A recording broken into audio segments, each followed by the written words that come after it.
This is Finding Founders, a podcast showcasing the vibrant entrepreneurial spirit of Los Angeles and my journey to find the founders responsible. I'm Samuel Donner, and today on the show, how a UCLA student was shocked by the cost of graduation and decided to launch Gradstreet, a graduation company servicing schools across California. Maybe I just had super high expectations of the world, and so I came in and I was like, guys, we need to stop doing this, this, and this, and we need to start doing this, this, and this. And I didn't necessarily know what I was talking about, but because I was high energy and because I had a vision and passion, people were like, okay. And that's what led to the early success.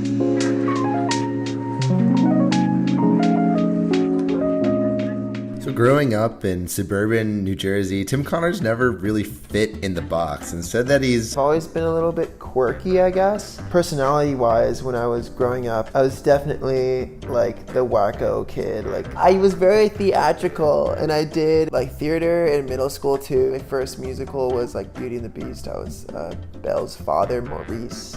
I was this wacky inventor character. Seems to fit with the personality. Yeah.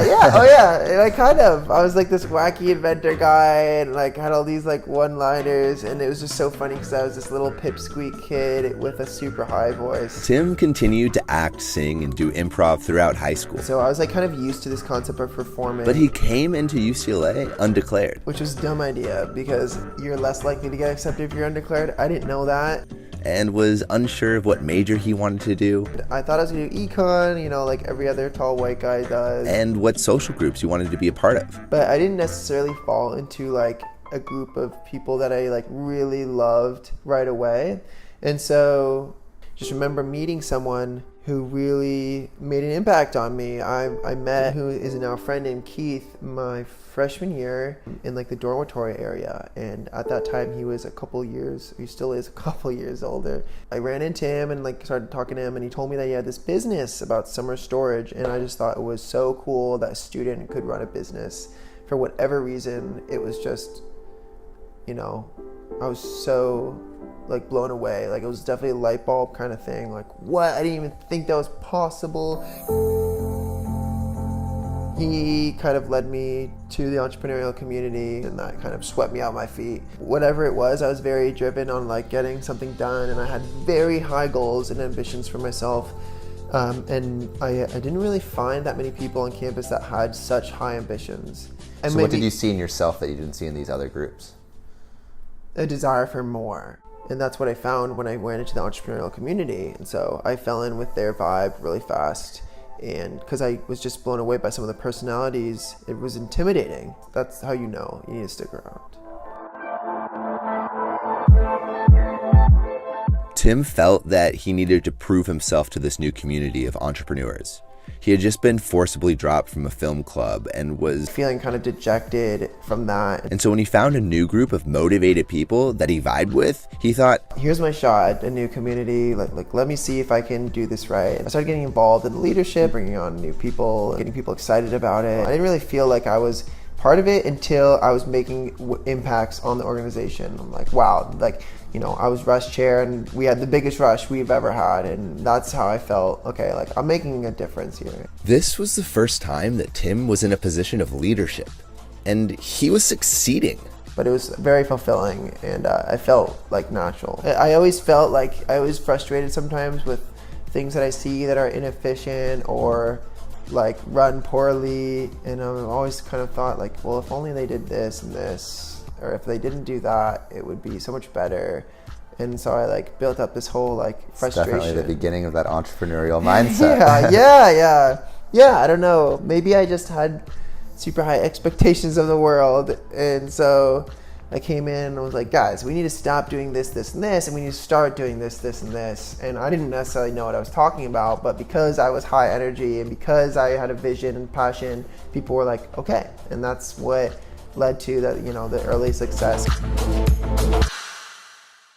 Tim started taking charge within this organization and started working closely with students in this community that had their own businesses. The concept of starting a business started feeling more accessible to me. So I got this idea planted that how hard can it really be to start a business? I felt confident.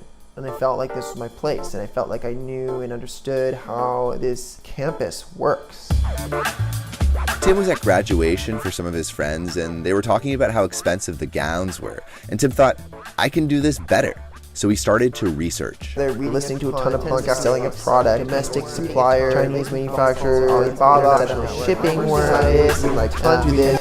After all this research, Tim realized that he could sell this product for like less, a lot less than the school was selling it for, and still make a profit. I was thirsting for something, for a business opportunity. And that's when I knew I had something. Convinced of his research, Tim went out and tried to raise some money. I went to my aunts and uncles and mom and dad and grandma and grandparents, both sides of the family. Said, look guys, I want to raise this money so I can make this order from this manufacturer. I'm going to sell it to all my friends here that are graduating. And they had all these questions and I had all their answers ready, and I was very well prepared. And so they trusted me with their money. Now you may ask how much. Well, Tim is a self-described risky boy, and he didn't want to just sell a few gowns. Tim thought, I'm a sociable guy. And I know 200 graduating seniors. If each of them tells just 5 people, that's 1,000 people. Based on that very, very arbitrary logic, I decided that I would sell 1,000 gowns, which is so many for someone who like literally hasn't done anything like businessy before. I had no idea what I was doing, but I wanted to go big or go home, like from the get-go. So the day I opened the website, I was $8,000 in debt. And at the time it was called SoCal Grad Club. Super jank logo, super jank website. And I had like a little tiny order form, like get your gown right now. I had the next 2-3 months to hit the pavement and get people to order these gowns.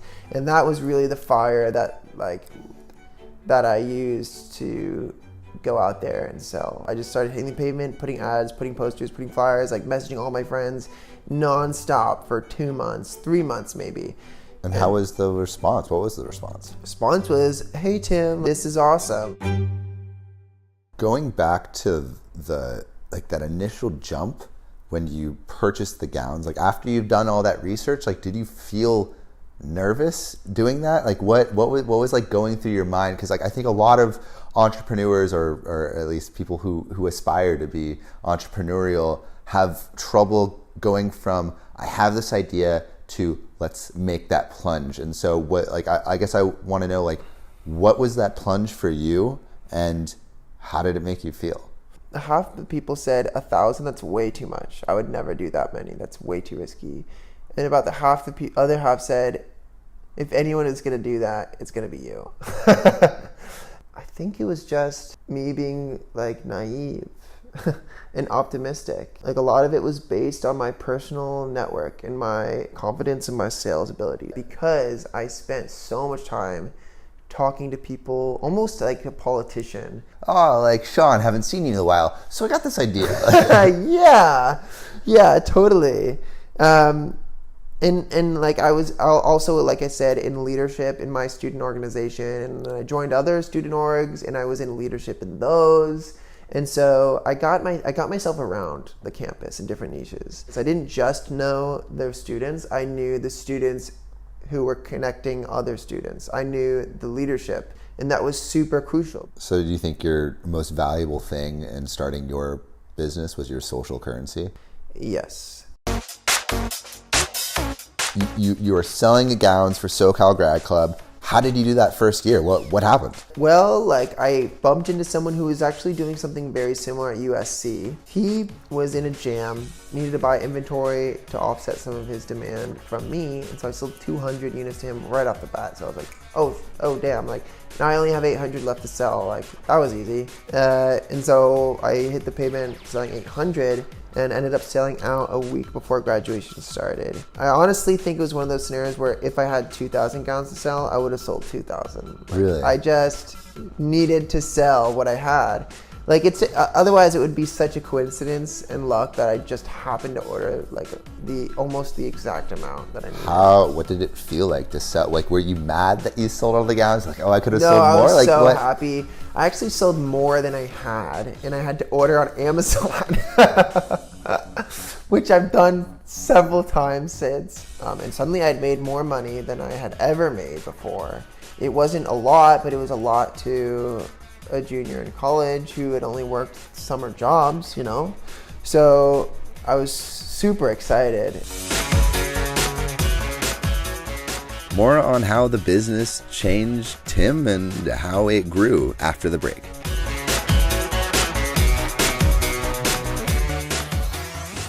Today's episode is brought to you by Dollar Shave Club.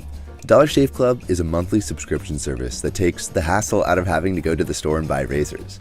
Dollar Shave Club is a smarter choice to get a great shave at a great price, and it's conveniently delivered right to your door. Use promo code SHAVEDOLLARS to get $5 in credit at signup. And now, back to the podcast.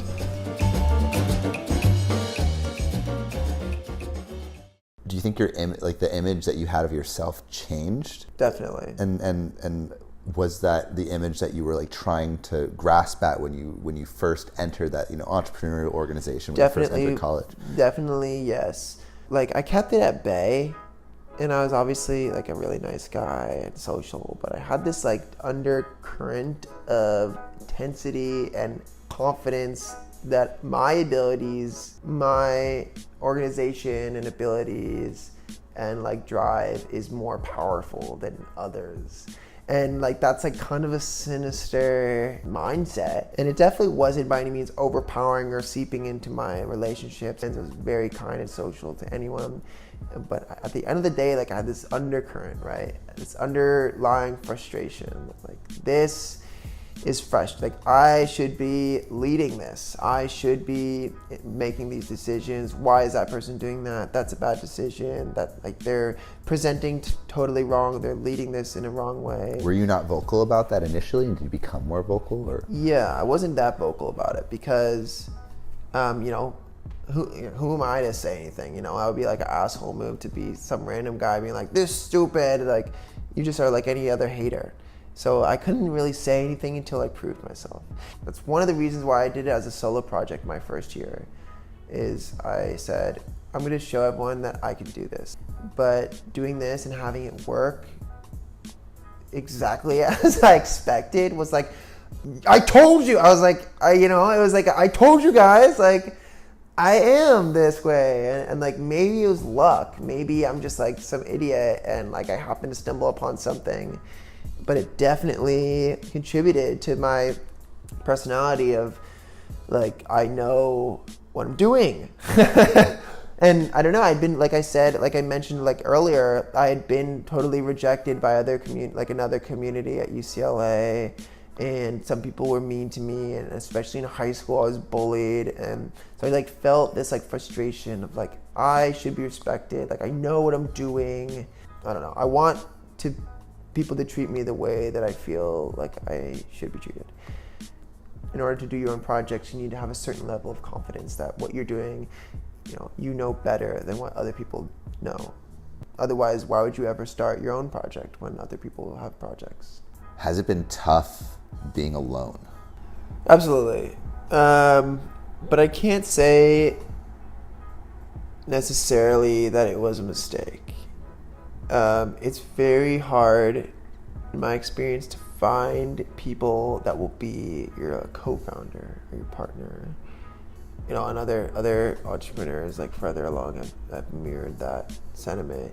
It's like you're getting married to someone. It's not very often that you come across people that are worthy of that, honestly. So maybe it was just that I had super high bar for what that is and wasn't seeing anyone. That's what it felt like, is that I wasn't closed off to the idea, but I had a very high bar. Someone that needs to be like high energy, highly driven, highly like organized, and intelligent, and also available to work on this and not distracted by other things, and someone who was a great personality fit that I could just hang out with as friends. And that particular person didn't exist, and rarely do I come across that type of person even today. So I don't know if it's probably a combination of me not finding the right person at the right time, and also me having a super high bar for who it would be. And I imagine after that initial like success of that first year, were there people that were like, oh, Tim, like, I want to work on this with you? Or like, were people attracted to your success or the company? Or did you find people wanting to work with you? Not really, actually. Why not? Because I think the success of Gradstreet comes to a surprise by many people. It felt like this, to the outside world, I think it felt like this really rinky-dink, humble, like, kid that's just like, lifting boxes on the corner, and that's like all it was. Felt akin to like the lemonade stand. Yeah, it felt like a little tiny lemonade operation, and that's what people still kind of see it as. And when I tell people like how, the numbers that it runs and what it does these days, most everyone, even the people that know that I've done this like since the start, are very surprised. So I think that like it publicly, it hasn't been like, I haven't been like, we're doing amazing, this is the greatest thing, and like maybe that's a bad idea. Maybe that's like bad on my fault that I haven't been branding like how cool it is and how great it's working enough. Is the excitement still there? Like, are you as excited when you first started the company as you are right now? And if so, like, why? Yes, absolutely. I am still excited as I am right now. And that's because there is so much uncertainty. I like almost just as much uncertainty as it was the very first day I started. Because yes, like I know that gowns will sell, but I am reaching for new heights every year. And every year I make such a reach that if it doesn't work out, the business will probably die. So there's a lot of uncertainty this year, as there was last year when I expanded new schools, and as there will be the year after, because that's just how a startup works. Like, you have to grow fast, and if you don't, you will die. So do you want that uncertainty to continue as long as you're a part of Gradstreet? No, definitely not. I think like I definitely don't want this uncertainty to continue. But like, do you think the excitement for building this is tied to uncertainty? In a way, yes. But I think that uncertainty isn't necessarily tied to an unstable business or tied to like a young business. So I always plan to have uncertainty, always plan to have an exciting business, and I want to do that by continuing to make it grow in some way. Maybe that's adding new schools, adding new products, adding new services. You never know if those strategies are going to work out. And that's the difference between a startup and a business, I'd say, is like, are they continually trying new markets that might fail? Is how tolerant are they to risk? And I want to run a startup. I don't necessarily want to run like a normal business. If you could say one thing to someone who's listening, who has an idea in their head and they're not sure if they should do it, they think it might be a good idea, what would you say to them? I would say two things. The first is, don't take people's advice. Like, filter the advice that you get. A lot of people try to give you advice at every stage of your life, whether you're graduating college, when you're starting college, when you're starting a business especially. Don't listen to their advice unless they're someone that you want to be. You're going to get a lot of advice from your mom, your dad, and you're going to get a lot of advice from your teachers, your uncles. Unless you want to be one of those people, do not take their advice. I got advice also from a neighbor from New Jersey, and he's like, this is not going to work. This is silly.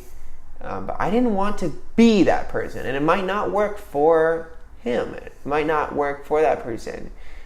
But because I'm not that person, it might work for me. And their advice is not valid for someone who is on a different path.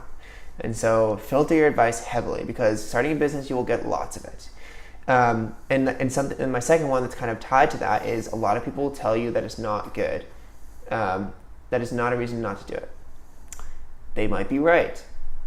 It's still not a reason not to do it. Do it anyway.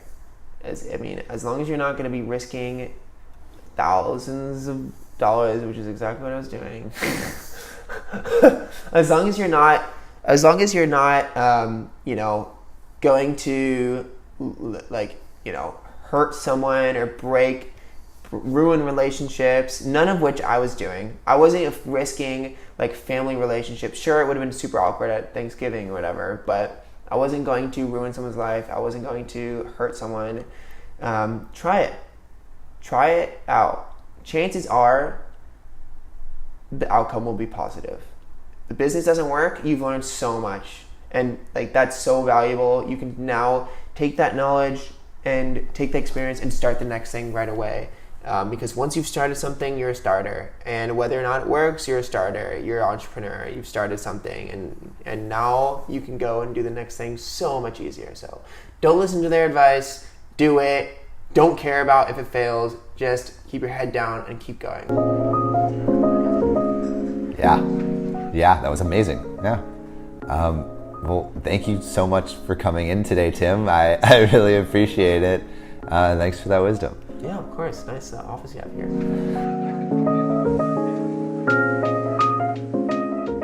That was Tim Connors, founder of Gradstreet. This year, he's expanding to 15 new schools, serving over 5,000 graduates. For those of you who want to know more about Tim and his business, you can email him at tim@gradstreet.com. If you have any other questions or want to be featured on the podcast, feel free to email me at findingfounderspodcast@gmail.com. My name is Samuel Donner. See you next time.